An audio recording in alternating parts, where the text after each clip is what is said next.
ይኸው ልጅሽን ያለያየሽ ብቸኛ እናት እንኳን ደስ አለሽ ነው ማለት ያለባችሁ። በሜኔ ልጅ ወጣት ናት፣ ለትዳር በቂ አይደለችም ብዬ ነው የተናገርኩት። የሆነ ልጅ እኮ ናት። የስንት ዓመት ልዩነት እንዳላቸው ታውቃላችሁ? በትክክለኛ ፓስፖርት የ13 ዓመት ልዩነት አላቸው። ስለ ቀጨጨ ስለ ድንች ስላለ እኮ አይደለም። ያ 17 ዓመት ልጅ እኮ ነው። 18 ዓመት ገና እኮ ከቤት አውጥቶ እኮ ነው። ገና እንዲህ እሺ ውጪ ግቢ። ልጅቷ ደግሞ ገና ምኑን ማታውቀው። ለዚህ ነው አይ ሳምሪ ያትጻፍብኝ እንግዲህ እኔ ሳደባለሁ ብያለሁ ሳደባለሁ። የሀገሬ ሰው ሲተርት እንዲህ ይላል፣ የወለደ ሰው ተለያይቶ አይለያይም ይላል። ዛሬም የተመለከትነው ልብ ያልነው ይህንን ነው። ከሰሞኑ ባሉት ጉዳዮች ፋኒ ልጆቹን ወደ ራሱ ማምጣቱን ተከትሎ በሳምሪ እንዲሁም በሳምሪ እናት በሆነችው በዋነኝነት በጂጂኪያ ብዙ ወቀሳ ፋኑኤል ላይ እየደረሰ ይገኛል። በቪዲዮ መግቢያም ተመልክታችሁታል ብዬ አስባለሁ። በተለያዩ ጉዳዮች እንደበፊቱ አሁንም ጂጂኪያ እንደ አዲስ ፋኒን እያሸማቀቀች ፋኒን ብዙ ነገር እየተናገረችው ይገኛል። ታዲያ ከዚህ ጉዳይ ጋር ተያይዞ ስለ እድሜው ስላነሳችው ወሳኝ ነጥብ እንዲሁም ደግሞ ልጄን ይበልጣታል ልጄንም አስኮብልሎ ገና በ10 እድሜን የወሰደችው ብላ ስለተናገረችው ጉዳይ የመልስ ምት የሚሆነውን እንዲሁም የፋኒ ትክክለኛ እድሜውም የተሰማውን መረጃ ይዘን መተናል። በሌላ በኩል በቪዲዮ መግቢያ ቀንጨብ ብሎ እንደተመለከታችሁት ጂጂኪያ ብዙ ነገር ፋኑኤልን ስትሰድበው ብዙ ነገር ስትናገረው ሳምሪ ወሳኝ ነጥብ በመሴጅ ልካለታለች።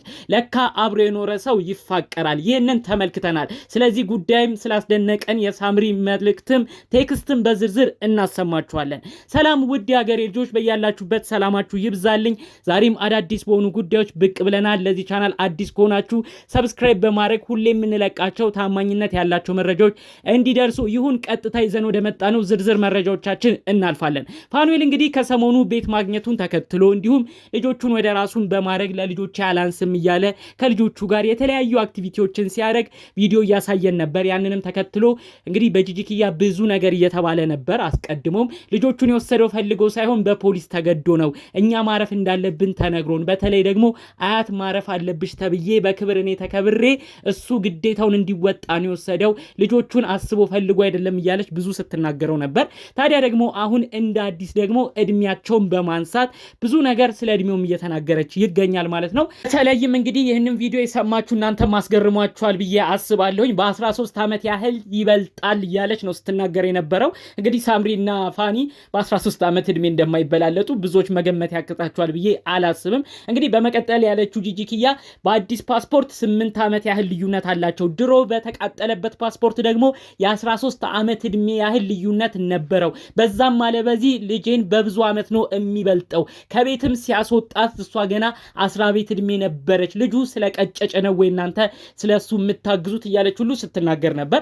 እንግዲህ ይህ ነገር እውነት እንዳልሆነ መረጃውም የተናገረችው ጂጂኪያ ያው አሁን ላይ ሰሞኑን ስሜታዊ በመሆን የምትናገረው ነገር ሆኖ ነው እንጂ ፋኑኤል ተከታታይ ጊዜ በሳምሪ ልደቱ ሲከበርለት እያየን ነበር። ቅርብ ጊዜ ታዲያ 27 28 እንደዚህ አይነት ነው እኔ ማክሲመም ራሱ ሳምሪ ስታከብርለት በዩቲዩብ ያየሁት ማለት ነው።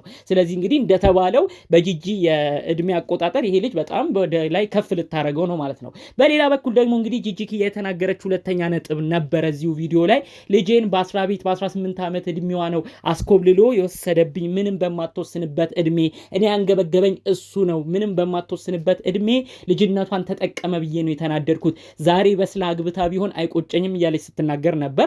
ታዲያ ብዙዎቻችሁ ይህንንም ጉዳይ ታስታውሳላችሁ ብዬ አስባለሁ። ሳምሪ እንግዲህ ከቤት ስትወጣ ከጂጂኪያ ጋር የተለያዩ ጭቅጭቅ በወቅቱ ነበረባት። ከእናቷ ጋር አለመስማማቶች ነበሩ። ታዲያ ያኔ ከፍቷት ስትወጣ በአጋጣሚ ከፋኒ ጋር በኢንስታግራም ያወሩ ነበረ።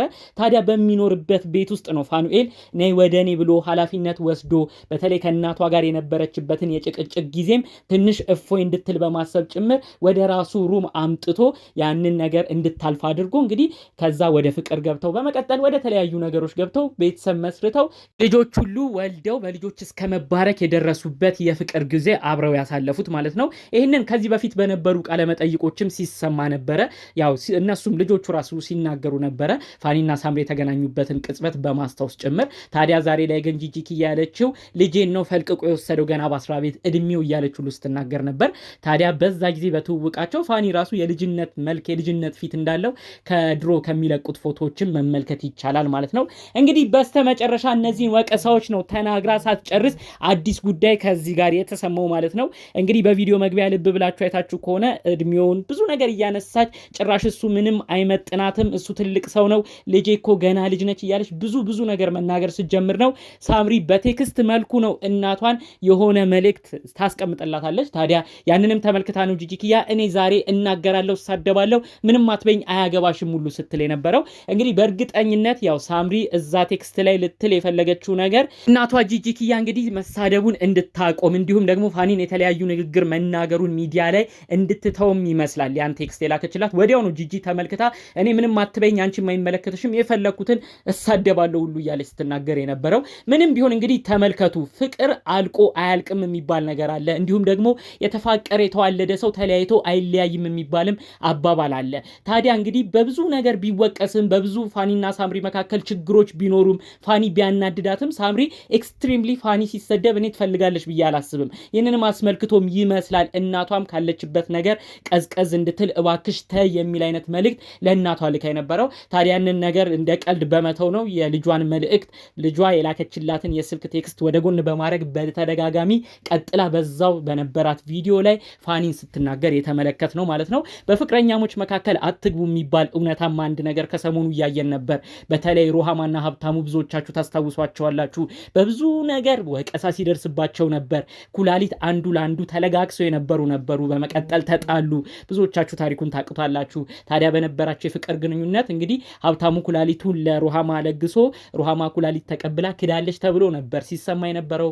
ታዲያ በሩሃማን በኩል በሀብታሙን በኩል ብዙ ሰው ነው የራሳቸው ደጋፊ ኖሯቸው አንተ ካሃዲ እሷ ካሃዲ እየተባለ ብዙ ወቀሳ የነበረው። በስተመጨረሻ ግን ሁለቱ አንድ ላይ መጥተው ፍቅር ያሸንፋል ብለው ይቅርታ ተጠያይቀው አንድ ላይ ሆነዋል። ያንንም በመመልከት እስከዛሬ ድረስ ብዙዎች እኛ በፍቅረኛሞች መሃል መግባት የለብንም፣ በተለይ ኦዲየንስ ተመልካች ኮሜንታተር በፍቅረኛሞች መሃል መግባት የለበትም፣ ነገ ፍቅረኛሞች ሲገጥሙ እኛንን የምናፍረው ሁሉ እያሉ በቀልድ መልክ ኮሜንት ሲያደርጉ ነበር። ታዲያ እኔም በነፋኒና ሳምሪ ሁሉ የሚሰማኝ ይህንን ነው። በተለይ የሩሃማና የሀብታሙን ግንኙነት ካየው በኋላ ሩሃማና ሀብታሙ በስተመጨረሻ ያሉት ፍቅር ያሸንፋል፣ በጣም የሚዋደድ ሰው ተለያይቶ አይለያይም ነው ያሉት። ፋኒና ሳምሪ መካከል ያለው ይህንን ነው። እኔ እውነተኛ ፍቅር በእነዚህ ልጆች መካከል እንዳለ ይገባኛል። ምንም ቢሆን ፋኒ በጣም በመጥፎ ሁኔታ የሳምሪን መጥፎ ነገር ማየት አይፈልግም። ሳምሪን በመጥፎ ሁኔታ ውስጥ ሆኖ የፋኒን ነገር ማየት አትፈልግም ብዬ አስባለሁ። ነገር ግን እንግዲህ ያሉት ጉዳዮች ልህ እያስያዛቸው ነው። የማይሆን ሰጠገባ ውስጥ እየገቡ በሚዲያም በብዙ ነገር የተመለከትናቸው። ከዛ ውጭ ግን ከልጅነታቸው ጀምሮ የሚተዋወቁ ብዙ ዓመታትን አብረው መኖር የቻሉ ፍቅረኛሞች ነበሩ። ብዙዎች በነበራቸው የፍቅር ጊዜ የሚቀኑባቸው አይነት ባለትዳር የልጆች እናትና አባትም ጭምር ነበሩ።